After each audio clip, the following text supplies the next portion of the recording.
1974, 5 anos antes da morte de Mao Tse-tung, após mais de 20 anos sem comunicação, Brasil e China voltaram a estabelecer relações bilaterais. Tal dissociação havia ocorrido por conta da implementação do comunismo na China. Na época, em plena Guerra Fria, uma relação com países comunistas não era bem vista. Muitos consideram as reformas de Deng Xiaoping como fundamentais para a construção de uma China forte e poderosa.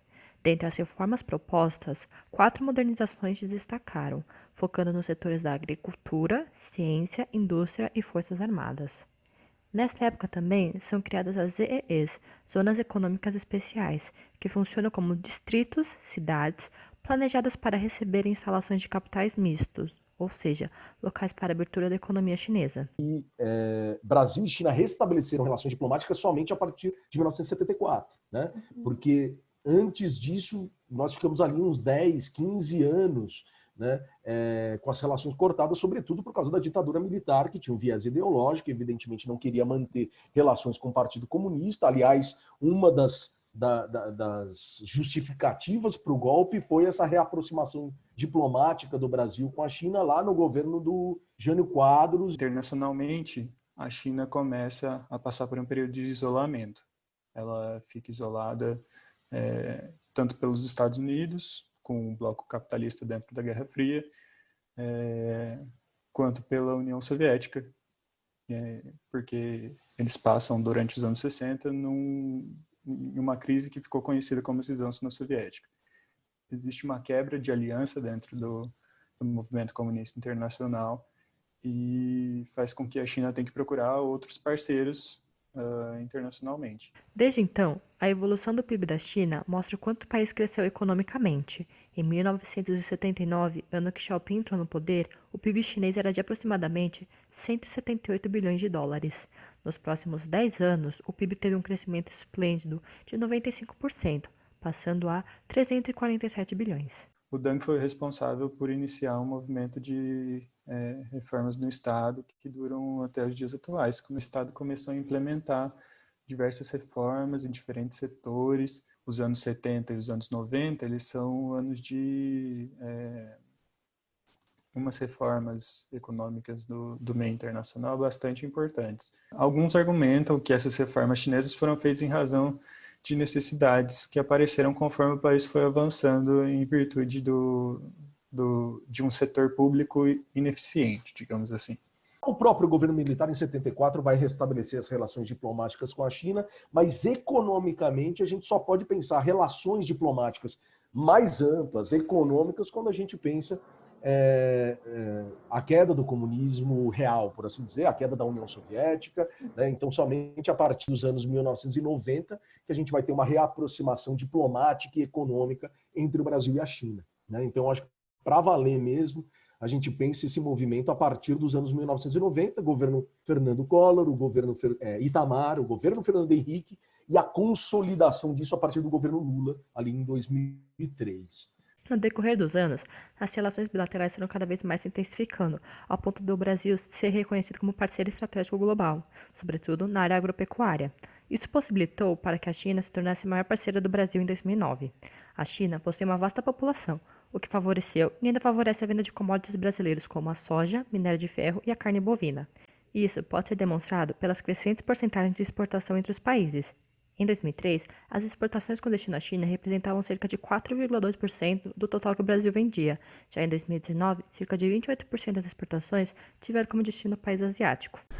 Bom, o fato da China ser o principal parceiro comercial do Brasil não só confere a Pequim uma posição de muita importância na perspectiva brasileira, como também resulta em algumas implicações sobre as quais eu acho que a gente deve pensar sobre.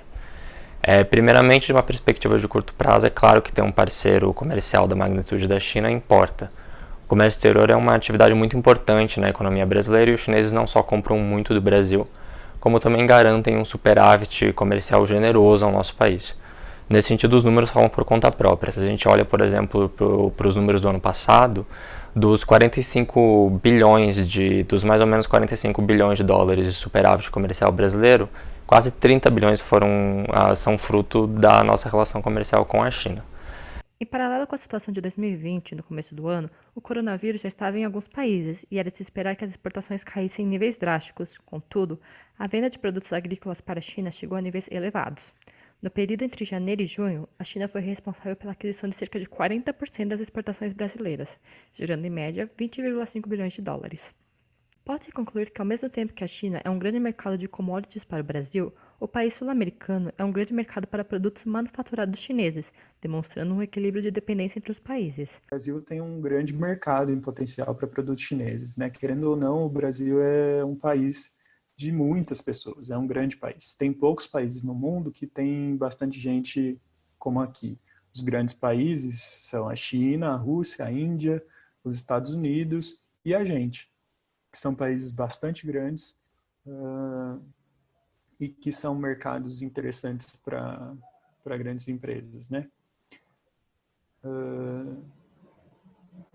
E para a China ter acesso a esse tipo de mercado é muito interessante, porque ela consegue escoar uma grande parte da produção que ela precisa escoar para não ter problemas econômicos no futuro.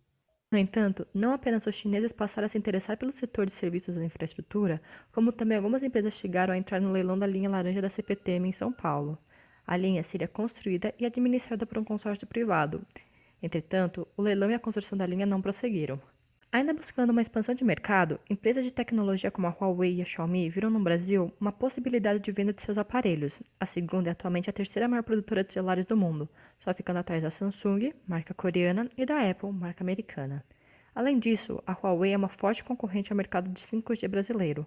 Das 86 mil torres de 2G, 3G e 4G no país, cerca de 70 mil são fabricadas pela empresa chinesa. Certamente, mesmo em crise há anos, o Brasil segue sendo uma das maiores economias do planeta e um destino muito atrativo para multinacionais de todo o mundo.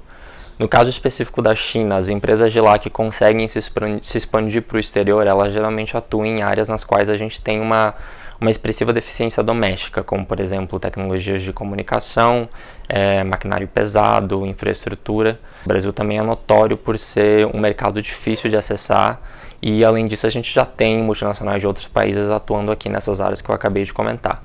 Mas eu acredito sim que as empresas chinesas vão se expandir para cá, já estão se expandindo para cá, e mais que isso vão fazer uso de suas vantagens, especialmente preço e escala, para superar a concorrência que já está estabelecida aqui no Brasil.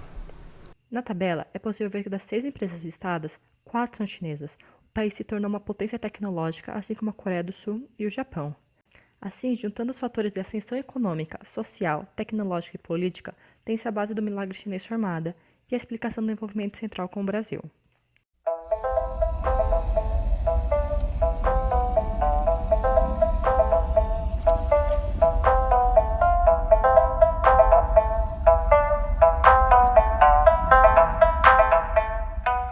No decorrer dos anos em que o Brasil nutre relações bilaterais com a China, mesmo quando os governantes de ambos os países tiveram posicionamentos políticos adversos, a cordialidade brasileira e a abertura para o diálogo foram sempre alguns dos pontos fortes na construção e mantimento das relações com o país. A política exterior do governo brasileiro continuamente teve uma postura pragmática, priorizando a efetivação de negócios ao invés de posicionamento no espectro ideológico. Isso mudou a partir das eleições de 2018, onde saiu vitorioso o governo de Jair Bolsonaro. Antes mesmo de ser eleito presidente, Bolsonaro atacou o envolvimento das empresas chinesas. Entre aspas, os chineses não estão comprando no Brasil, eles estão comprando o Brasil. Fecha aspas. Vamos falar sobre a questão da China no Brasil, Sim. Então. Qual é o problema? A grande máxima, né? A China não está comprando no Brasil, ele está comprando o Brasil. Mas o Brasil não está à venda mesmo? Olha só, você não está privatizando as estatais brasileiras, você está estatizando para os chineses. O mal-estar prosseguia nas relações diplomáticas, mas o pragmatismo da venda de commodities à China falava mais alto. Entretanto, a atual pandemia causada pelo coronavírus parece ter afetado o avanço nas relações. O filho do presidente, o deputado Eduardo Bolsonaro, seguindo o presidente dos Estados Unidos, Donald Trump, culpou a China pela criação e disseminação do vírus. Por meio da sua conta no Twitter, Eduardo se manifestou sobre o assunto. O deputado chegou a comparar o acidente nuclear de Chernobyl com a atual pandemia. Entre aspas, substitua a usina nuclear pelo coronavírus e a ditadura soviética pela chinesa. Fecha aspas. O comentário não agradou o embaixador da China no Brasil, Yang Wanmin. Ele, por meio da mesma rede social usada por Eduardo, se manifestou e enfatizou que o tweet feriu as relações amistosas entre Brasil e China. Abre aspas. As suas palavras são um insulto maléfico contra a China e o povo chinês.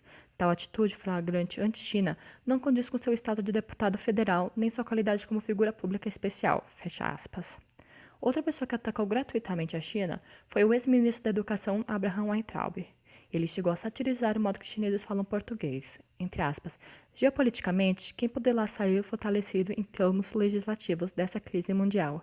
Quem são os aliados do Brasil do plano infalível do Cebolinha para dominar o mundo? Fecha aspas. A postagem foi vista como uma forma de racismo e o Weintraub foi convocado a depor na Polícia Federal. Novamente, foi necessária uma resposta, que desta vez foi emitida pela Embaixada Chinesa. Por meio de uma nota, a Embaixada mostrou seu desagrado e descontentamento com tal comentário. Abre aspas. Deliberadamente elaboradas, tais declarações são completamente absurdas e desprezíveis, tendo causado influências negativas nas relações bilaterais China-Brasil. A maior urgência nesse momento é unir todos os países numa proativa cooperação internacional para acabar com a pandemia com a maior brevidade. Fecha aspas. Eu vou ser sincera, essa coisa de satirizar o falar do chinês, quando eu passo falando, japonês, não sei o quê, nunca gostei, porque isso é uma discriminação racial. Ele poderia ser até processado, é uma discriminação, né? Tanto é que depois a China, o consulado, doou umas coisas lá para o Brasil, né? Que eu vi, né?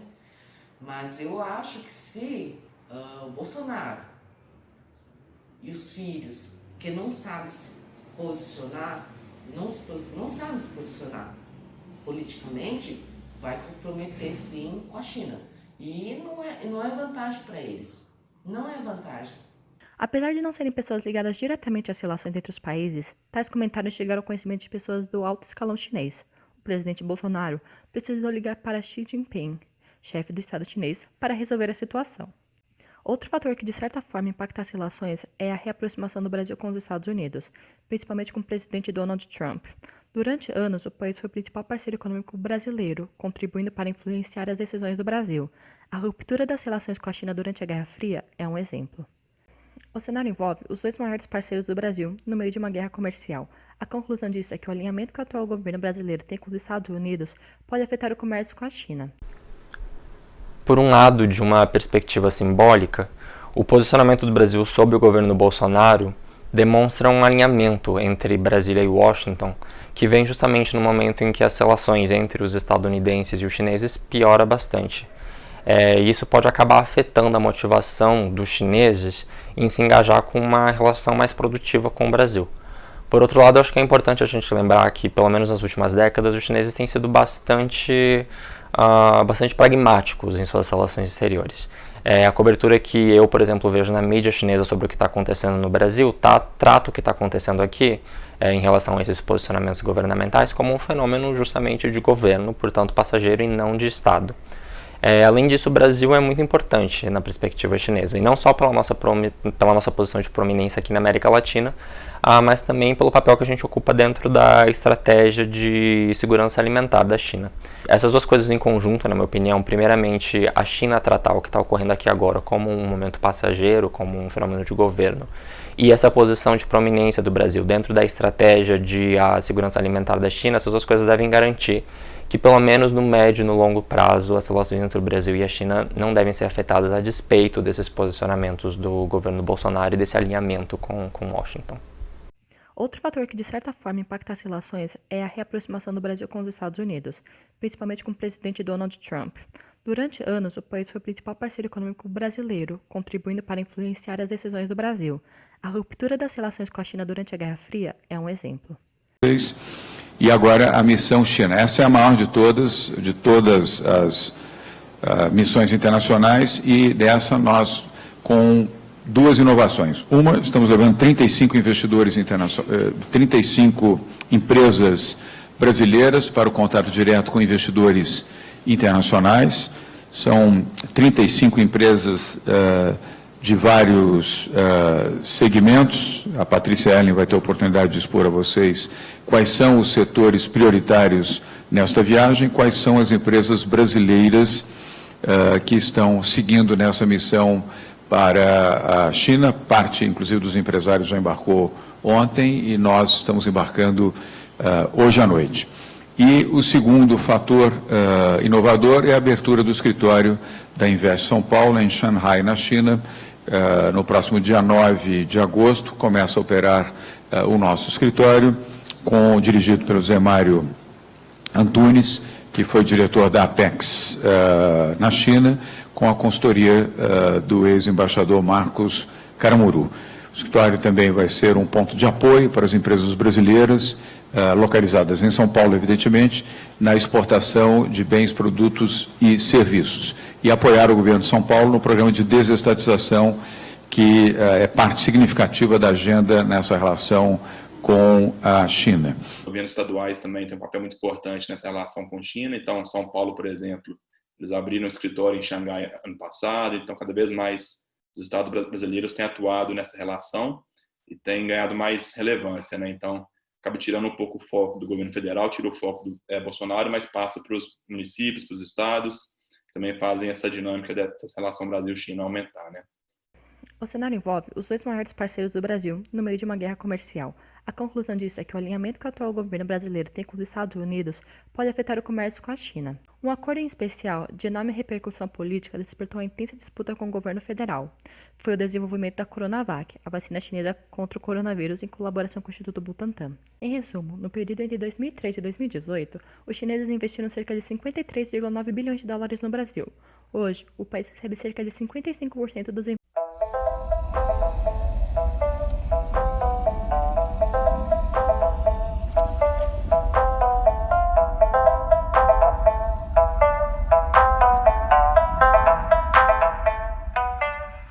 Existe um conceito na área de relações internacionais que explica a razão de imigrantes se concentrarem em um determinado local. Normalmente, eles buscam regiões onde conhecidos já estão instalados. Esse conceito se assemelha muito a uma rede social contemporânea, na qual uma cadeia é formada a partir de uma pessoa. Assim se formou a grande comunidade chinesa instalada no país. Apesar de ser uma migração sazonal, ela não é tão recente. A história dos chineses no Brasil é muito antiga. O primeiro relato deles em solo brasileiro é de 1812. Na época, Dom João VI convidou um grupo de 300 chineses para introduzirem a cultura do chá no Rio de Janeiro. Nesse momento, o Brasil ainda era uma colônia portuguesa. Nas últimas décadas, após a modernização da China e a expansão do país, diversas empresas perceberam que o Brasil possui uma grande demanda por serviços. Foi este fato que gerou a atual onda migratória. Os meus pais são naturais da China, de Guangdong, né? Daí eles, pelo comunismo, aí meus pais invadiram da China, foram para Hong Kong, tá aí bem? Foram para Hong Kong, onde a minha irmã nasceu. Minha irmã nasceu em Hong Kong, né? Aí dali eles foram até para Macau, para tentar a vida, tal, tudo, porque na China não dava e meu pai era muito aventureiro também. Aí dali ele pulou para Honduras, onde eu nasci, né? Mas eu cheguei aqui no Brasil com 1 ano e meio, sou naturalizada, minha irmã também. E meus pais já são falecidos. E o motivo deles terem invadido da China foi pelo comunismo mesmo, que não tinha como eles passaram maus bocados para partir de Hong Kong para Macau, e de Macau dar um jeito de ir para Honduras, onde eles tentaram uma vida, tal, tudo, mas também não deu, daí acabaram vindo pro Brasil, né? Que meu pai ouviu que aqui a situação naquela época era 1968, eles vieram para o Brasil,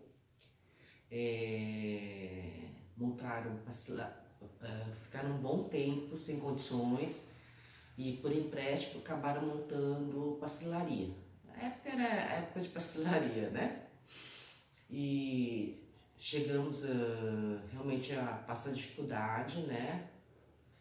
E aos poucos a gente foi batalhando, né? A minha irmã foi trabalhar, eu fui trabalhar e me formei como dentista, né? Graças a Deus. Faz 20 anos estou no Brasil. Atualmente eu tenho 43 anos de idade, né? Então, eu cheguei no Brasil na idade de 22 anos, né? Quando eu terminei, quando eu quase terminei o segundo grau, né? O ensino médio na China. Na época, como a China não era assim tão desenvolvida, né? Que a condição de vida não era tão assim, boa como hoje. Então, o motivo da imigração normalmente é por causa da busca de melhoria na vida. Né? Só que agora eu acho que a cena mudou um pouco. Né? Eu percebo que muitos chineses da classe média, né? Chineses que têm condições, têm boas condições financeiras, eles vêm para cá por outros motivos, não financeiro, por outro motivo não econômico, né? Alguns eles buscam um lugar, né, onde tem menos poluição. Alguns eles buscam pela liberdade, né, de expressão. Então, a minha família veio primeiro meu pai, que na verdade na época meu tio ele trabalhava com nave mercantes, né? Aí queria que alguém acompanhasse ele e meu pai, sendo o único filho da família toda, acabou vindo com ele pra cá desde os 17 anos. E parece que ele gostou daqui e resolveu ficar aqui mesmo. Aí voltou pra China pra procurar pra casa com a minha mãe e depois vieram pra cá e eu e meus 3 irmãos somos nascidos aqui. A China continental, a China comunista, ela pratica exercícios de guerra entre a parte da divisão de mar, entre a divisão da China, mar, e Taiwan, tá?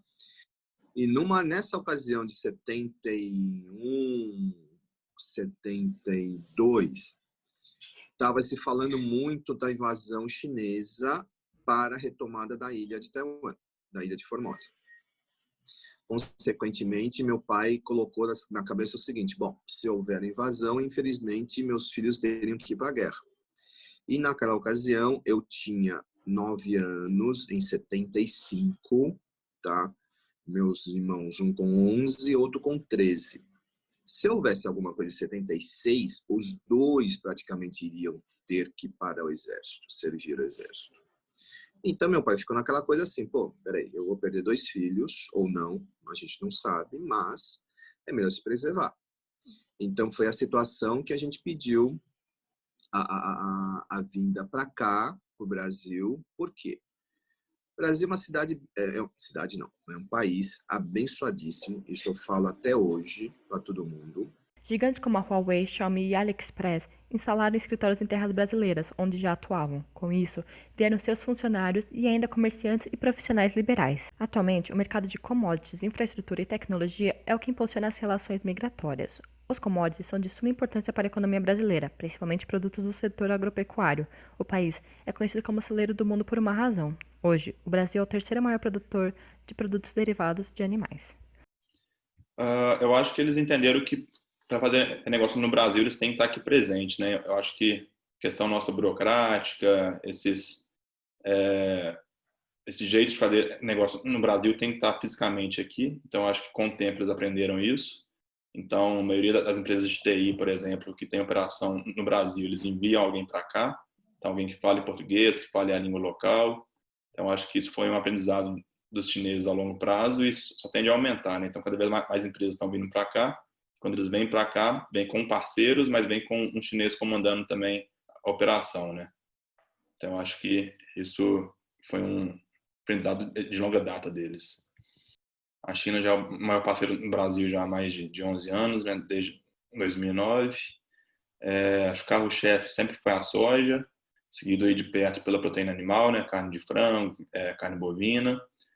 Esse ano comprova muito isso, né? Que um dos pilares da economia no Brasil na pandemia foi justamente o agro, então a soja aí como carro-chefe de novo, e cada vez mais o MAPA também, o Ministério da Agricultura e outros órgãos também estão trabalhando para abrir outras frentes. Eu acho que a pauta atual de exportação do Brasil é para diversificar, né? Não ficar só preso no agro, mas agregar outros produtos também. Então, a gente tem casos recentes, aí, por exemplo, das frutas, que tem um grande potencial.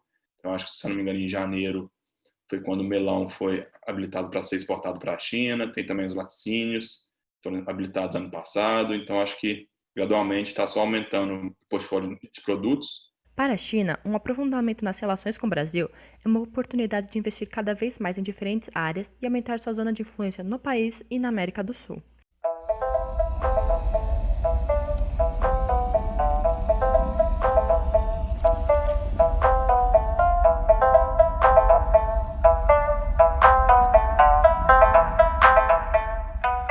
Em janeiro, começaram a ser publicadas matérias sobre a intenção que Ibrachina, um instituto sociocultural dedicado a promover a integração entre as culturas e os povos do Brasil e da China, tinha junto a uma iniciativa privada em construir uma Chinatown no Brasil, mais especificamente em São Paulo, perto da rua 25 de Março. Diversas cidades possuem uma Chinatown: Nova York, São Francisco, Seul e ainda outras cidades como Sydney, Boston, Cidade do México, Londres e Buenos Aires possuem uma área destinada ao povo chinês. O projeto ainda não foi aprovado pela prefeitura, mas caso seja, custará mais de 140 milhões de reais. No primeiro momento, seriam implementadas lanternas de estilo chinês, lixeiras temáticas e 2 portais serão erguidos para delimitar o bairro. A princípio, essa Chinatown não parecerá tanto com a China, mas aos poucos ela abrigará restaurantes de comida típica, teatros, museus e até um parque. Eu acho que a tendência deles é realmente ampliar mais, né, a influência chinesa no Brasil, né? Um exemplo disso, por exemplo, antes não tinha o dia da imigração chinesa, mas agora nós temos, né? Então, eu acho que a tendência vai ser assim mesmo, né? Porque muitas pessoas vão achar que já que nos Estados Unidos, no Japão, na Europa tem Chinatown, porque aqui no Brasil não tem, né? Então, com certeza, isso é uma das tendências. Aprimor ao ler essa notícia, a necessidade da criação desse bairro não parece uma prioridade, uma vez que a comunidade chinesa está em grande peso na Liberdade. Dados da Associação Cultural e Assistencial da Liberdade, entidade que reúne mais de 100 lojistas, mostraram uma mudança no bairro. Cerca de 80% dos estabelecimentos estão nas mãos de empresários e comerciantes chineses.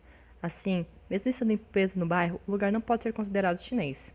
A Liberdade é de suma importância para a comunidade japonesa. Inclusive, existe um museu contando a história da imigração. O local faz parte de uma associação que promove cursos de culinária japonesa, shows e outras atividades, visando a proliferação da cultura para descendentes e não descendentes. Antes da pandemia, era comum encontrar as ruas do bairro lotadas aos fins de semana com pessoas indo provar comidas, comprando em mercadinhos típicos e tirando fotos na ponte, cartão postal da região. Então eu acho que é uma ideia interessante, só que talvez com isso vai acabar fechando um pouquinho mais o ciclo de convivência dos chineses dentro do Brasil. A construção de uma comunidade muito se dá pelo bairro em que ela está. Diversos bairros em São Paulo são conhecidos justamente por conta dos imigrantes que ali habitaram e muitas vezes moram até os dias de hoje. Não é novidade que de alguns anos para cá, a comunidade chinesa cresceu na cidade de São Paulo. Contudo, apesar de serem mais de 200 mil moradores da metrópole, eles não possuem bairro para chamar de seu. No decorrer dos anos, cada vez mais chineses se mudaram para o Brasil por diferentes razões, desde escapar ao comunismo até melhores condições de vida. O que difere um amontoado de pessoas de uma comunidade é justamente a sensação de pertencimento, segurança e de estar em um local onde existem outras pessoas iguais a você, que falam a mesma língua e vieram do mesmo país. Atualmente, são celebrados 2 eventos temáticos chineses em São Paulo: o Ano Novo Chinês, que acontece na Liberdade, e o Festival da Lanterna, que ocorre no Parque do Ibirapuera. Apesar de possuir uma vasta comunidade no Brasil, o país ainda não é um dos locais favoritos quando o tema é turismo. Em 2019, mais de 100 milhões de chineses viajaram internacionalmente, contudo apenas 0,04 visitaram o Brasil. A criação de um bairro chinês na maior cidade da América Latina pode ainda servir como um gesto de amizade e atrativo para os chineses em geral, impactando até no turismo.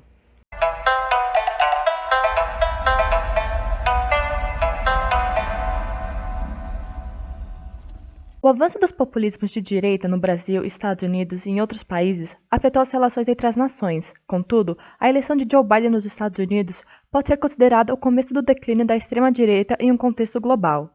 Fica evidente que cada vez mais declarações muitas vezes não pensadas previamente não terão mais espaço no cenário internacional. Ataques gratuitos não serão mais aceitos. As grandes respostas chinesas que acontecem aos insultos, digamos assim, do governo Bolsonaro contra a China, elas vêm de cônsuls, de figuras menores na diplomacia. Quando você chega nos ministros de relações internacionais, enfim, na elite política, digamos assim, o discurso é um pouco mais brando.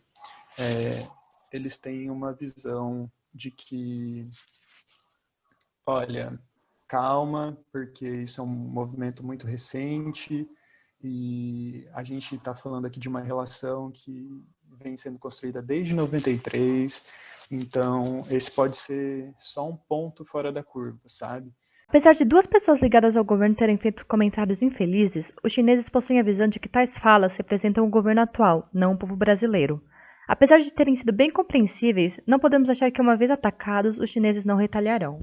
A Austrália é um exemplo. O primeiro-ministro do país acredita no envolvimento dos chineses na criação e proliferação do coronavírus. No começo da pandemia, ele solicitou uma investigação internacional. A China, em resposta, suspendeu a compra de carne bovina australiana e taxou em 80% a cevada do país. Com certeza influencia. Eu acho que todos sabemos que a gente não deve atacar a China ou nenhum outro país, né?